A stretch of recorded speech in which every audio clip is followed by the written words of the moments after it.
And cheers for joining me in studio, Tom Wilkins. Thank you very much for having me. Vice captain of EURL, or one of the multiple vice captains, at least on the team sheet. And cheers for coming in. We changed around the schedule a bit because you've got a super early training session at half 10. Bet you're hoping that the weather holds up because it was tipping it down with rain earlier on. So walking in this morning it was raining, so I was like, oh, please, please hold off. Yeah, please hold off on the rain. I mean, I suppose it's the Crumb, so you've got some level of security. It isn't going to turn into a swimming pool just yet, I suppose. It's not Ducks Meadow, is it? No, it isn't Ducks Meadow. And I've got a lot of respect for anyone who, like, if it's ERL, EUAFC, they have to play their games in Ducks Meadow at this time, because it must just be like doing the front crawl through a swimming pool sometimes. Yeah. Sometimes, it's like a freestyle medley, honestly. I wouldn't be half surprised by that, really. But let's talk about the games themselves and let's stop waffling. The Ones bounced back strongly against the result last week with a 30-12 win against Nottingham Trent. What a result this was. 30-12 away win, 2 tries from Lucas Mount and scores from Wansborough, Winterbottom, Otter and Macmillan. Really strong performance by the lads. And I can tell how happy you are because you're smiling on the other end of the table here. And what a statement win just to build the confidence back, isn't it? Yeah, exactly. We're back to winning ways now. Nottingham Trent is probably one of the hardest places to go in the league. Our vice captain Alex McMillan literally said before the game, like, it's literally us against all of them. They get a lot of their university come and watch and stuff, and it's a tough place to go. And for some reason the weather is always not ideal when we go as well. So there's a lot to be said about that. But I think we just said after the game, job done. Doesn't matter, irrespective of what Loughborough scored against them or Uni of Nottingham scored against them. I think it was a good result. How was the away day experience in terms of the travel, in terms of the kind of vibes on the coach? More to point, what can you tell me? That's the question. Honestly, I can tell you I left my house at 5:45 in the morning to get there. Early bird gets to work, it was a 6:30 coach, but we always get there 15 minutes before. Yeah, it was a long old day. That is seriously long. Yeah. Oh, wow. But like, honestly, a couple of the lads just playing card games on the coaches, and then on the way back, we always double up at the back and sort of get around each other, which is good. That's good fun. That's good fun. It's I ask about it because I think often some of the most fun stories with these AU clubs and with the sports clubs is those things like away days and travel, because it's just good fun. Because actually, it's just a bunch of mates just kind of kicking about, having some fun. So it's quite nice, really. Well, we get another chance to do it again this week. So. Yeah, before we went on the air, I was saying to you, Tom, it's a shame you can't just go stay there for a week. So you go to Nottingham, go back to Exeter for 5 days, and then have to go back out again. Yeah, which is just amazing. Well, we love early starts though here at Exeter. So we don't really have much of a choice. I mean, I don't know. I suppose you've at least you've got some solidarity with the Gloucestershire lads. I suppose they've got it just as bad sometimes. Yeah, I mean they're a bit more Midlands, but sure. Yeah, no, we sort of expect it. You sort of know about it when you play rugby league in the southwest. So I'm sure Cornwall feel the same. So. Yeah, I was going to say I'm sure that Kernow Keinzer have got their issues with travel. I mean, who's in their league this year? I mean, you had kind of Rochdale, Rochdale in the league, and who else? Kind of. I think they fly up to a few games. Do they? I'm not surprised by that. I think they have a partnership with like Cornwall. Really? Airlines. Because I would something like that. I don't know. I would fly if I was going to Doncaster, because that's a long way. That's miles away, isn't it? Yeah, like if you gave me a flight to go to Doncaster instead of getting a 8-hour coach, I would take that flight even if I was paying way too much money for it.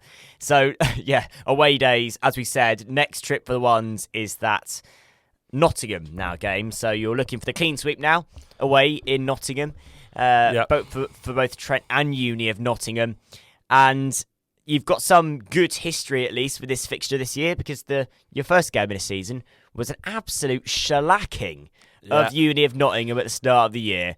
And, of course, I know you too well, Tom, to know that sort of you are far from complacent. Yeah. And I know that EURL is far from complacent either, but you've got to take some confidence into this game, knowing how strong a performance you put in at the start of the year.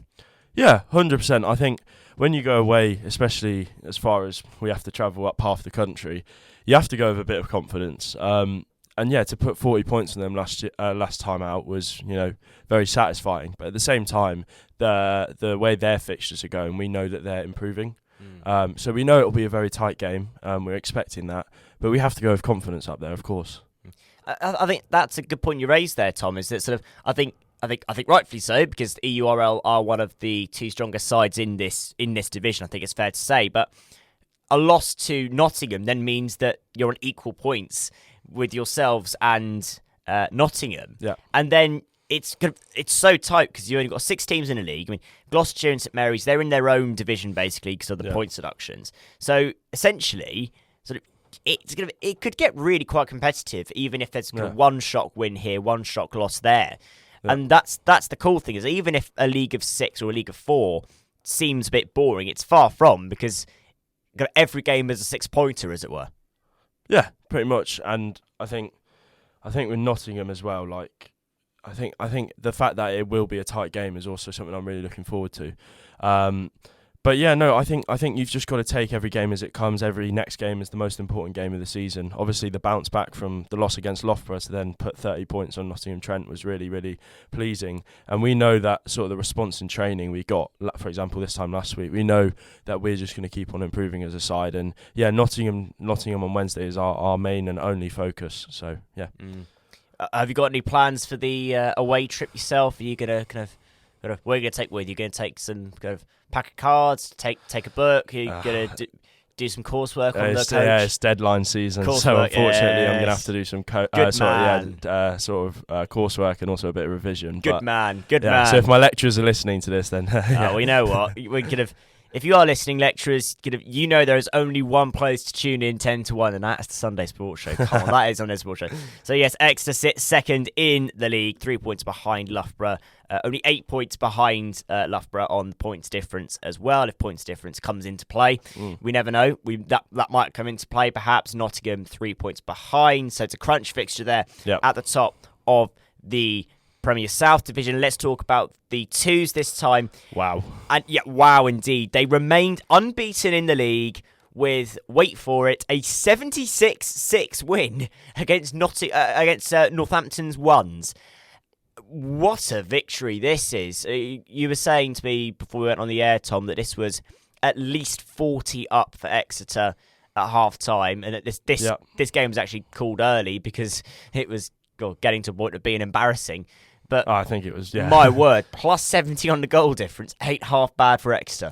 No, yeah, I mean, I from what I've heard, obviously, because I was in Nottingham, the boys absolutely smashed it. I sort of expected University of Northampton to be put up a bit more of a fight, but I think our lads were just so clinical on the day. And yeah, to put 76 points past any team is sensational. But for our twos to do that in such a sort of clinical fashion was just really pleasing. Lots of boys getting braces, which was really good to see. Big shout out to Christian Dainsmall for scoring a halfway screamer. Yes, there he is. We love Dane. We love him. Dano, we love him. Yeah. We love Dano. I love him, mate. I love him too. And also, you have to say clinical as well in less than ideal conditions at Ducks Meadow because even if it wasn't driving down with rain, there was a bit of respite. It was still very wet underfoot. Well, yeah, and the thing with it being wet underfoot also is the ball gets really greasy. So you'll see in games like that the handling errors go up. So it usually does become who's got the better defence. But I guess for us to show our class on that day and sort of score tries out wide was just really, really good to see. And again, I'll say it quietly to you, Tom, because you might not want to talk about it too much. But looking at it in terms of the future of EURL, there is that real just pathway now, and there is that pathway now where people are coming in and they are setting themselves up to be potentially first 13 players next year. And I will say beyond that as well. You think this year, do you think? Well, I think what's really pleasing actually. So we've got sort of representative rugby league coming up now as well. and a lot of the lads are putting their hands up from both teams. Wow. So sure. we've got. So is that like north-south? Is it, for example? Yeah. So it first starts with southwest, and then obviously right, you nice. do a trial game to get into the south. Okay, and then, nice. then into England. Yeah, sure. But there's a lot of lads in their first and second year that I think have got something there that could really benefit from that program. So yeah. No, that's really cool, Yeah. and that is cool. And kind of on the commentary that we did for XpressionFM Spotify, I was chatting to some guys from Loughborough. They were saying because some of the guys are playing for sort of Scotland students as well. So obviously there is that representative link, and of course for Loughborough it was Midland Hurricanes. For Exeter University it's Cornwall. So kind of there is that professional link as well, which is definitely something that is worth bearing in mind. Really sort of watch this space on that. This space on that on a certain Cornwall Rugby League football club. However, let's talk about the second 13 for a bit more, and they will travel away as well this week. And arguably, it's one of the most important games of the whole season. Oxford Ones away. Oxford Ones, who are on equal points with Exeter. So you've got Cambridge Ones, Exeter Twos, and Oxford Ones all on 6 points at the top of the table. Oxford Ones have played 4 games compared to 2 for Cambridge and 2 for Exeter Twos. This is probably one of the crunch fixtures, and it sounds hyperbolic, it sounds stupid, but this might actually decide the title, maybe. Yeah, it's if you look at it, probably it's a triangle in terms of Cambridge, Oxford, and Exeter. I've got full confidence that they can go and do a job on Oxford Ones. They took Oxford Twos to the sword a little bit. They did, certainly did. Yeah, so I think if we have a good training session today, then I don't see why we can't go and get the win away from Oxford. Oxford Ones beat their Twos 18-10 or whatever. Did. So they did. First game of the season. So I think they can take some sort of confidence, knowing that it will be a tougher game. But I think the boys will be right up for it. And you look at their captain Dan Grapes, who's who's just an absolute leader from the front. So he'll do more than enough to get the boys up for it. Definitely, and I love the fact that the Ones and the Twos both train together. Yeah, because I think that's really great, because I think that actually, again, sort of I was never good enough really to sort of to ever do kind of any sport properly. Sort of I played cricket for fun, but it was quite good fun because when I was doing that, I'd be playing for the 3rd 11, 4th 11. And I would be training alongside the guys in the Twos, and you could see that progression. Sort of, I think that's the good thing, is that actually you're able to show that pathway, as it were, to those players. Well, yeah, and it's not like we train at the same time, but the Ones split off and the Twos split off. We're very much doing the same thing every single session together, and I think that's one of the nicest things about the club is there isn't. It's quite a flat sort of structure. There's no hierarchy really, apart from obviously club captain and stuff. Yeah, but obviously, yeah. But like everyone has that mutual respect for each other, and like everyone gets a voice, and it's fantastic. We even have some of our social members come along and train. Like it's a great environment. Yeah. Yeah. No, it honestly sounds a great environment. Kind of, I've said it before on the show, but I will say it again. Sort of thank you, Tom, for kind of reaching out to us and sort of as a club as well, and just giving us the chances to do coverage, because I love talking about rugby league. No, I do, mate. I love it. I love talking about rugby league, and I'm always gonna support our local teams based here in Exeter. I'm currently kind of working behind the scenes, pulling a few strings, trying to get some collabs going with other sports clubs on campus as well. Fantastic. So watch this space, maybe from a particular EURFC,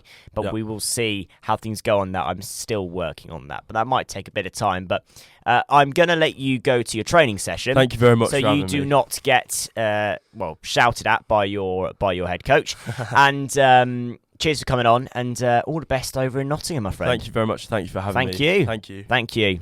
Welcome back to your Sunday Sports Show. Welcome back to Expression FM. And I'm joined in the studio today by, is it Captain of the Twos, am I right to say? That's correct. Yeah, Captain of the Twos, Dan Grapes. And thanks for joining me in the studio. Let's talk EURL. Are you ready? Yeah, let's go for it. Yeah, firstly, this is the first time you're in XpressionFM studio, and what you're thinking, what's your first impression of the studio? Well, first, thanks for having me, and it's great. I love the setup you guys have got here. Didn't realise it would be so good. Yeah, well, it's good fun, and honestly, cheers for coming in, and thanks for giving up time of your day. Sort of, we've all been nervous doing this, so just relax, kind of slow down. Yep. It's all easy. It's all simple, my friend.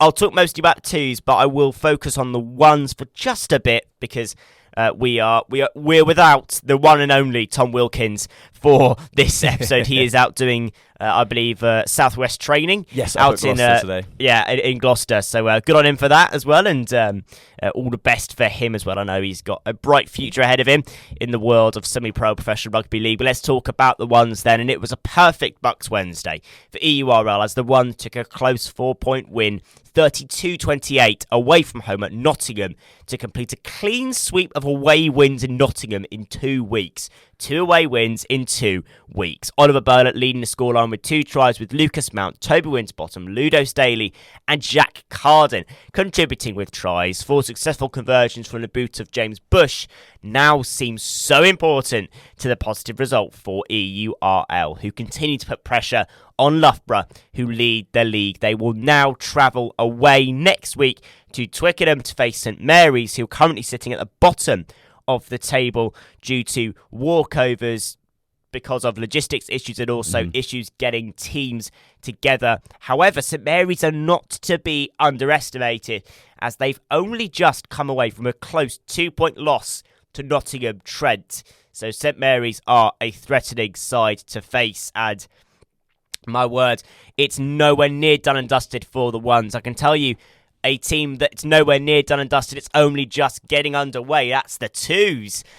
Yeah, well, yeah, no, it's been a great season for the twos. It's been a great season so far. I mean, you've only played 3 games, and the twos kept their unbeaten streak in the league with 3 games now after a gritty 32-22 away win against Oxford's Ones, completing the double over both Oxford squads away from home.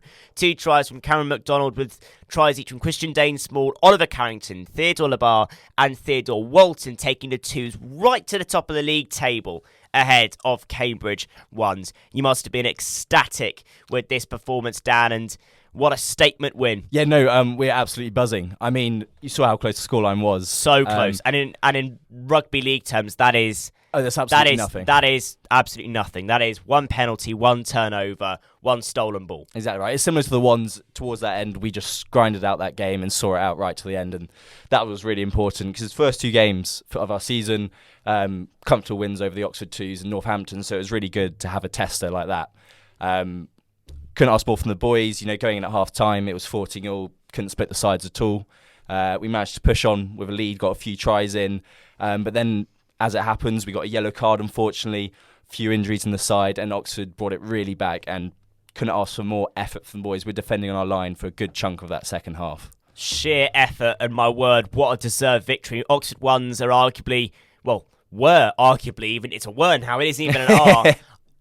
We're seen as the contenders for the title. No, they really are. At the end of the day, you look at it, they've got 2 squads in that league, and that's their ones, and they've got the best of the best there, and we've managed to come there away, as you said, and get the double over both of them. The double away from home. And also the important thing as well is that unlike the ones, you're only playing these teams once every season. There is no home and away. It's just one shot at it. No second chances whatsoever. So you have got that 6-pointer has been won by Exeter, and they can't take that from you, can they? No, it's huge. That's ours, and we need that going on to the season. At the end of the day, you've got Cambridge in the league who are also undefeated. Yeah. And if you drop any points, then you're giving them the advantage. It's their league to win.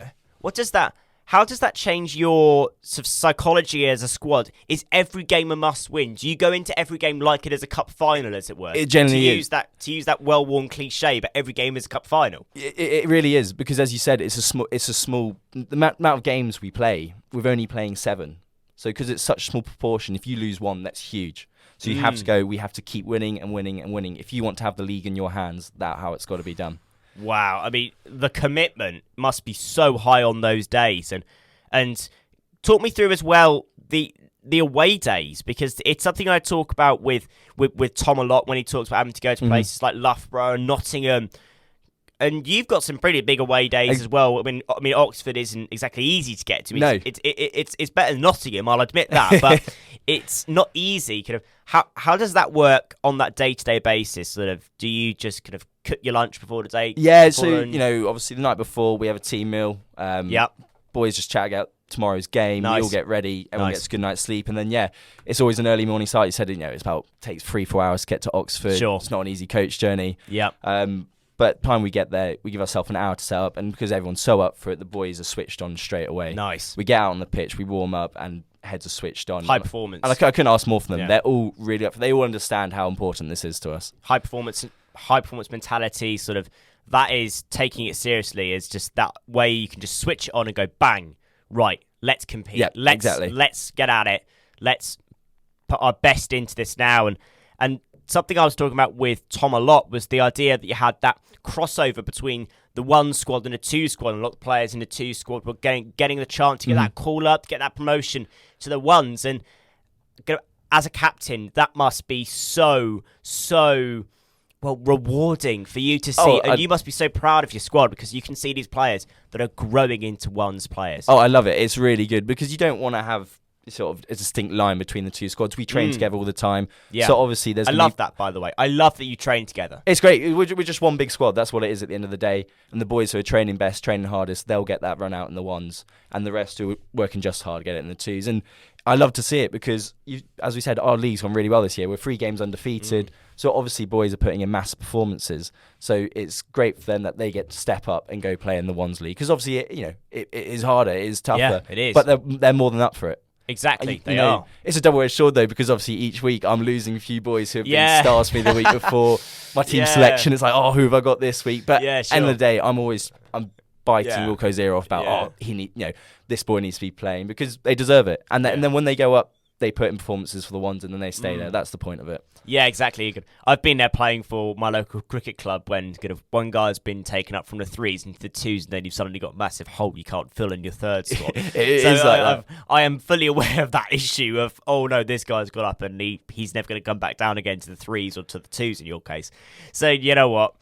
I mean, but arguably so, there are still worse problems to have than that, having one of your boys get a chance in the 1s. It's in a way, it's a great problem to have, because I want them to play 1s. But exactly. We're lucky this year, because our intake of boys in Euro has been massive. We've got way more. So bravo. When I lose to the 1s, when I lose them to injuries, I've still got 15 more boys I can select from. So that obviously covers us for game, but it really drives the competition, because when boys are playing, they want to play next week. So they're going to make sure they put it out on the field that day. And putting everything out on the field is what rugby league is about. So it is one of the most intense sports, cardiovascular, physically. It doesn't stop. Arguably mentally as well, in terms of that idea of being able to just switch between the sets every single second. There's no such thing as a long driving maul. In rugby league, you're talking bang, bang, bang, bang, bang. And it's that mental concentration that I am honestly... I'm in awe of. I'm in awe of it, honestly. No, it's amazing, and that's what I love so much, is because the 2s, they always stick together. We're a team when we're on that field. The effort doesn't stop. You pick each other up, because as you said, you drop that concentration, they're going to put points past you. Yeah. But if you keep going, you're going to wear them down, and that's how you win those games. Certainly is. Bet you're looking forward to returning home next week. Next Wednesday, you're going to be back at the local swimming pool known as Ducks Meadow. Honestly, I hope it's not raining for your sake of, not only your boots, but also for the sake of just your hair. I know. It's never the best place to play. We know we always throw up on the crumb. But at the end of the day, that's our home pitch. We know what it's like. And when those away teams come, they're taken back by the quality of it. And we've got to use that to our advantage. Well, I was saying in the song break before we went on here, I was saying I'd do more commentaries if it wasn't out in Ducks Meadow.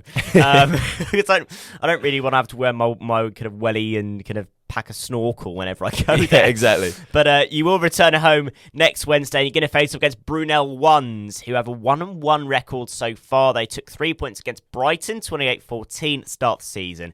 But they, however, fell to defeat 32-20 against Oxford 1s. Yep. So... to me, that doesn't mean too much. No, it doesn't mean too much. I look at that. I don't know about you. Only 12 points to one of the best teams in the league. Exactly. That is a strong performance. That's much at all. So we're expecting a strong team next week. Yeah. It'll be physical. They'll be good at league. We're going to expect a tough match, but obviously we back ourselves to win it.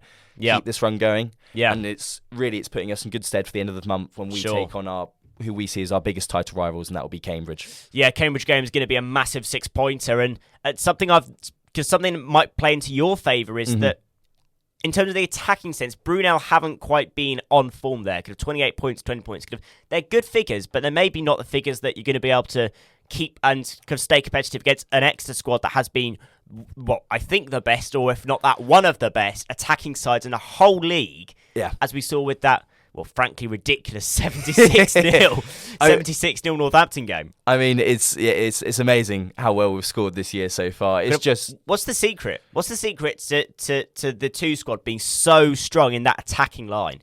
And the biggest thing is that when we're moving up the pitch, we've had a lot more physicality this year. So we can front up a lot better. So we really tire out those teams. And then when we get into those attacking positions, luckily we've got the skill in the backs to move that ball around, get it out wide and finish it off. I mean, I've got about 4 boys in the top scorers of our league so far because we're just putting them past. And sure.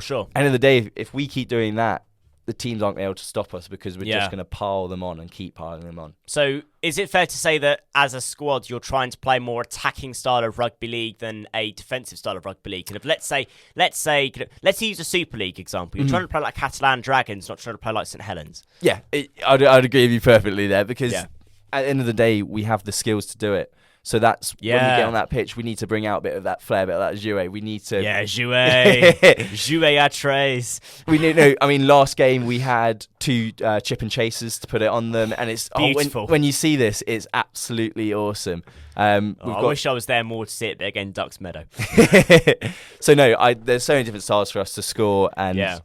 I don't see it stopping right now. I love that. And jouet à tres coming in into Exeter Uni Rugby League. It's, I mean, firstly, you must be just looking forward to the fact that you're not going to have to take a 4-hour coach trip. You can just it's lovely. Get in the car, get on the train to Ducks Meadow, and that's it. It's an easy journey down there. No, it isn't. I mean, even to Exeter, even to Ducks Meadow, it's not an easy journey. It's kind of.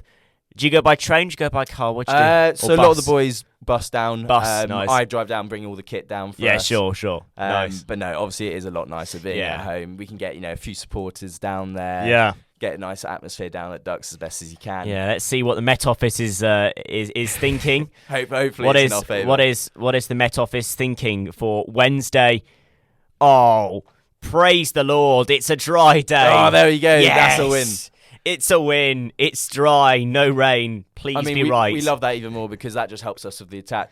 Yes. Everyone knows a dry ball is a lot easier to move around. You can pull out all those kick and chases and chip and chases that you want to.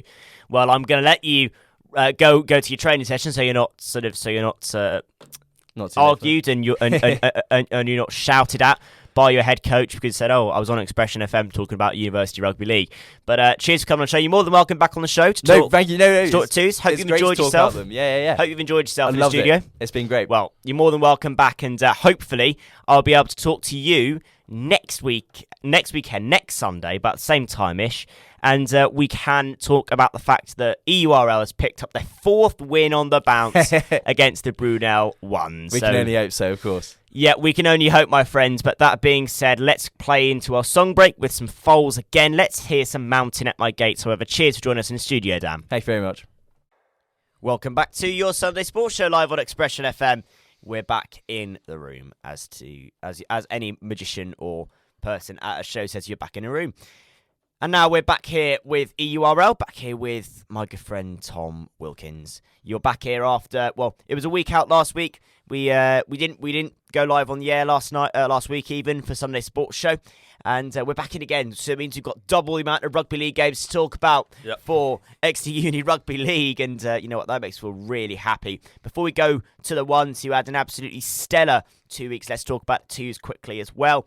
Last week, they picked up a strong 46-4 win against Brunel, mid-table team at Ducks Meadow. And then they picked up what could have been potentially a title-winning victory against Cambridge in the midweek, 16-8. The twos lead Cambridge, who sits second in the league by 6 points, which is a net 3 points lead, with a game in hand to Cambridge and 2 games in hand to Oxford Brook. So as the table stands as follows, Exeter played 5 at 15 points with a goal difference of positive points of 140 to Cambridge. Cambridge sitting second on 4 games on 9 and Brooks on 6 with 2 games in hand to Exeter. So, bar a minor miracle, that is the title for Exeter 2s, isn't it? Yeah, I think the Twos are very confident now that they have the league title very much in their which is in their amazing hands. news. But could I just say, I yeah, love that. Obviously, there's 2 games to go, but I think what you've just said there, it's now in Exeter's hands. They've beaten Cambridge, who were always going to be the toughest opponents in the league. And also, I think it was a bit sort of had that extra spice to the game because Cambridge were the ones that knocked them out last year in the cup. Yes, they were. Yeah. And I think for me, the Twos have been so strong. I think they took that sort of really demoralising loss in the cup, in the Conference Cup to Loughborough, and they took that to heart. And to use a meme, they took that personally, and they've just been unstoppable ever since, haven't they? Yeah, I mean, well, they've put lots of points on the likes of Northampton, BUCS, as you said, and not conceded many. So as a result, yeah, they have taken that very personally. And yeah, no, they're just going strength to strength each week. So I honestly can't wait for the next few weeks for them. I can't wait either. Hopefully we can get some of the Twos lads in there after they've had their trophy celebration as well, and we can have a bit of a sort of a season recap for the Twos, because it's going to be a hell of a celebration for the Twos as they look to get promoted into, well, would it be 2 teams from Exeter in one league next year? Honestly, in theory, that could work. I don't know because it's never happened before. I know, because I know they do that in other BUCS leagues, but my word, you would have the ultimate derby there, the 1s versus 2s, if you wanted to have it. I mean, yeah, I think what a moment that would be for Exeter Rugby League, though. Yeah, I think how it works is you play. So obviously they're in one league, and then there's basically loads of different sub leagues that make up into the Premier South. They're in the Western One, aren't they? They're in Western One. There's also like Midlands and stuff like that. Yeah, sure. So yeah, they'll probably have to do a playoff to get promoted. Yes. So yeah. Yeah, which would be something else. Hopefully that's a home playoff as well, and hopefully we can try to do some coverage for that for Expression FM Sport. But what a week a set of 2 weeks for the Twos. They've got a massive 6-pointer against Oxford Brookes, which might confirm a potential promotion playoff on the 7th of February. The season will take a break for the Twos for the next few months, so they're going to have to wait a long time until they can get their promotion confirmed. Let's talk about the 1s then, who you proudly represent, Tom. And the 1s didn't disappoint the 2s, and they kept up with a sterling run just as they did, with 2 fixtures and 2 wins. It was a superb away win against St Mary's 38-0, which kept their, absolutely amazing and unstoppable away form at Twickenham, as they ran in 7 tries, including 2 from Nathan Ticehurst and Cameron McDonald, and then Bush supporting with 5 conversions. The 1s then followed that up with more home form as they demolished Gloucestershire 68-10 with 13 tries and 8 conversions. 4 tries from Sam Wansborough, a hat-trick for Lucas Mount, and braces from Macmillan and Lawrence Ticehurst were the headlines. What a performance. Firstly, let's talk about the St Mary's away game. Away days always difficult for the lads from EURL. What a performance that was. Yeah, obviously St Mary's traditionally are the strongest team in the south of England, so an away day at St Mary's is never easy. And for a lot of the lads, it's actually a home game because most of us live in London. Basically is, yeah, you're right, yeah. But yeah, no, that has its advantages as well. So you have friends and family coming and watching as well, which is amazing. By the way, I love that. And you did mention Nat Ticehurst. He had a stormer. What a performance by him! 2 tries from him. Well, one of his tries, he absolutely rounded the fullback, and it's just beautiful rugby league. Well, he plays prop forward, second row, and wing. So he's one of the most versatile utility player, or what? My word. My word, though, what a performance by Ticehurst. And also James Bush, again, just being clinical. 5 out of 7 conversions cleared. Yep. James Bush is a cheat code of a kicker, isn't he? Yeah, well, he plays, for those that don't know, he also plays for the Exeter Demons. And he's a running back, but also a punter. So I love that. It does help. I love that, yeah. And put it this way, when he puts up his spiral sort of kicks, you'd rather be the one chasing it than the one under it. So yeah. Certainly would. I mean, I covered one of the Demons games a few weeks ago, and I noticed that it was Bushy who was doing the kicking, and I thought, you know what, I know that face, I know that. Yeah. I know. Also, I could recognise the kicks because they had arrows straight up into the sky. I mean, accuracy. Most fullbacks in the league probably have nightmares about those Honestly, kicks, I mean, I'd have nightmares if I was playing for EURL or if I was playing against EURL even. And let's talk about that home game as well. I mean, absolute demolition job of Gloucestershire, 68-10. My word, what a job that was. 13 tries, 8 conversions, casual 4 tries from Wansborough. Were you doing that for the sake of the points difference, or were you doing that because you wanted to really put a statement win to try and put some psychological advantage against Loughborough? Yeah, so obviously, I think firstly you just go out and win every game that you can, and every game's the same game, isn't it? Every game's always the same game, but yeah, no, there is an element of like let's put the pressure on Loughborough, sort of psychologically. So we knew we had to score tries anyway, and yeah, as you said, Sam Wansborough scoring 4. He's looking good going into next week. He is doing incredibly well going into next week. And again, really strong attacking performance. 4 from Wansborough, 3 from Mount, 2 from Macmillan and Lawrence Ticehurst as well. And an 8 conversions from Bush, again, showing his class, showing his calibre. Let's talk about the way that the league table sets up now. So Loughborough, 24 points, unbeaten, 8 from 8 on plus 202 points difference. Exeter on 21 points on plus 168, which means that you need to win by at least 21 points to take the lead by points difference. And even better, you play them this week. Judgment Day. Well, firstly, how is the mood in the camp? Is it nervous? Is it excited? Sort of, this is do or die. Yeah, pretty much. The messages from the sort of like team been coming very much from the top, from Toby Winterbottom. We've been building for this game for a long while now, ever since probably the last game against them, which obviously really, really hurt. Yeah, I think it's just absolute excitement, to be honest with you. Like all of the squad are back fit, so it's really, really good. And also, you're probably expecting a hostile atmosphere travelling away to Loughborough as the Exeter squad. I mean, does that not give you some more energy because you know you'll be the underdogs and you'll also be the most hated team on the day? Yeah, and also I think the way we're looking at it, we've just got to go and give absolutely everything. That's it. It kind of is like, obviously they're top of the league, we want to knock them off, but we can only do what we can do. Yes. So as a result, we're going to go up confident. And obviously we have to make up that points difference, but there's no reason why we can't do that. No reason why you can't do that at all. And after that game, going to take a break and you come back in January. Of course, we'll talk about the Loughborough game next week, but ideally, obviously, in an ideal world, you get past Loughborough by at least 21 points and you end up taking the lead in the league. If you don't manage to do that, which is not a disservice to you because Loughborough are a very strong side, you know this, I know that, is the focus then going to shift towards the Cup, do you think, which will start in, was it February, is it time? Sorry. I think the Cup starts after February, and the advantage of winning the league is you get a bye week on the first week, so round of 16. Sure. And then you get a home quarter-final, and if you get through that, a home semi-final. Yeah, sure. Obviously that's the advantage of winning the league. I feel like, we want to win the league. That's a priority now. And then, if it doesn't go to plan, we'll just focus on the Cup. Definitely, we'll see. I mean, I was just saying earlier on, sort of hoping and praying they put the Cup game at the Crumb, so I don't have to trek over to Duckies in my Wellington boots and go and kind of get my swimming goggles on as well when it's absolutely tipping down with rain. But kind of firstly, sort of, how are you preparing right now for this Loughborough game? Are you trying to figure out sort of kind of tactically? Have you been trying to learn from that first game? Because I think it's fair to say, and I don't say this to you to sort of put you down, but sort of Loughborough blew Exeter away in the second half of that game. I was commentating for it. You can listen to live commentary on Expression Spotify, and I mean they just blew you away tactically. And kind of, how are you trying to learn from that loss?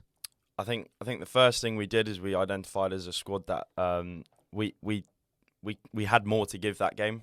So that's I have to agree. Thing. I thought that as well. And then secondly, just a few tactical things we're working on. They were incredibly strong, especially through the middle. So we know that line speed is going to be key. For example. Yeah, sure. It was a real tough day. Like it was. I mean, I could see the emotion on your face. I could see the emotion on Toby Winterbottom's face as well, and it was real dejection. It must be said, and I could see the emotion on your face. We did an interview after the match, and I could tell how much it hurt the squad to lose in that way because it was. I mean, it was so much more dominant than any of us thought it was going to be, really.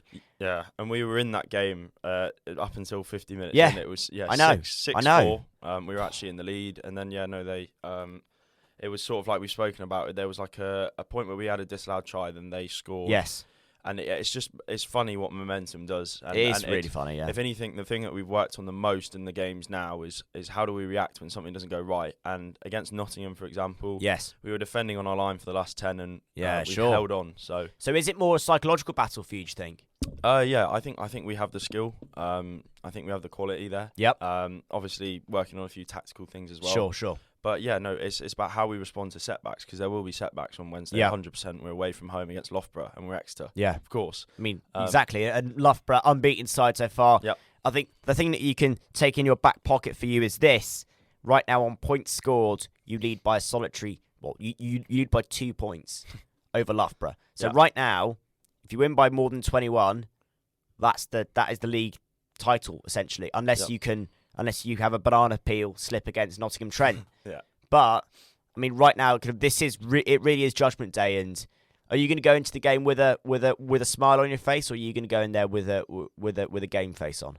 Well, so I'll be excited, and I'll sort of be smiling, of course. But it'll be a very serious day. Very serious day, definitely. But yeah, no, I think with me, I do sometimes get a bit nervous before games, so I try and sort of see. Like my dad's always told me, you just got to enjoy it. You've trained hard enough. Love that. Yeah. So with these sorts of ones, it's like the games that you'll look back on. If you get the win, you'll look back on them with fond memories, and as long as you just give everything every game, Yeah, have to agree with that. It's interesting because kind of these are the times that really test the steel of any sportsman, isn't it? It's right now when you're thinking, who is going to get there? Who is going to be able to kind of hold their nerve and potentially carry through to that win? Because I think the thing that got me about the Loughborough game was that it was just Loughborough were on a roll and they kept that momentum. They kept going and going and going and going, and Exeter were always catching up. Really, it's sort of. Honestly, sort of.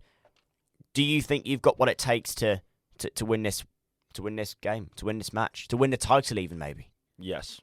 Absolutely. Yes. You think you've got it? Yeah, absolutely. Against a strong Loughborough team. Yep. Yeah, you've got to go. I love the confidence. You've got to go confidence. I knew that you would go confident, but I love that. Yep. I knew that you'd go confident because you've got to go confident into a game like this. You're going into the Bear Pit, away fixture, hostile atmosphere, away from home, at the enemy, at Loughborough. You've got to go in confident, haven't you? Well, yeah, and also exactly the situation you described is something that's been a key theme throughout this year. Alex McMillan always says, backs against the wall, but we'll still do the job. Yes. And yeah, to be honest with you, we've had a couple of games where we've been missing key players of injuries, and we've somehow always managed to win. So apart from Loughborough, obviously. Yeah, and of course that's going to be the interesting thing will be how different will that performance be from Exeter now you've got a full strength squad back. Yeah, I think last time. I think it was actually a psychological thing. I think when we're looking back at it, and also Loughborough did the basics really well. But we have got players coming back in. But I think that's irrelevant. I think it's whether we're up for it on the day. Definitely. Well, Tom, I'll let you go to training. I cannot wait to talk to you next Sunday, and hopefully, fingers crossed, arms crossed, toes crossed, whatever. We are going to be talking about a victory by at least 21 points for Exeter Uni Rugby League. But with that being said, all the best. Enjoy yourself on Wednesday. See you soon, Tom. Thank you very much for having me. Have a lovely Sunday, everyone.